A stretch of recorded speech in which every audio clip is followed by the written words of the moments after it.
দিনের আলো চতুর্দিকে ছড়িয়ে দেওয়ার আহ্বান, দিনের আলো চতুর্দিকে ছড়িয়ে দেওয়ার আহ্বান। সুবর্ণচরে আল মদিনা সবার প্রিয় প্রতিষ্ঠান, সুবর্ণচরে আল মদিনা সবার প্রিয় প্রতিষ্ঠান।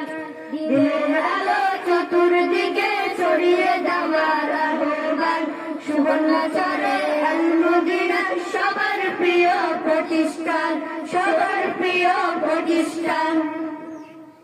যেই দেয়ালে গাঁথা আছে দ্বীন ইসলামের পয়গাম, দ্বীন ইসলামের পয়গাম। অল্প দিয়ে চতুর্দিকে ছড়িয়ে গেল যার সুনাম, ছড়িয়ে গেল যার সুনাম। যেই দেয়ালে গাঁথা আছে দ্বীন ইসলামের পয়গাম, দ্বীন ইসলামের পয়গাম। অল্প দিনে চতুর্দিকে ছড়িয়ে গেল যার সুনাম, ছড়িয়ে গেল যার সুনাম। গোটা এলাকায় সব মিলিয়ে রেখেছে তাহার প্রমাণ।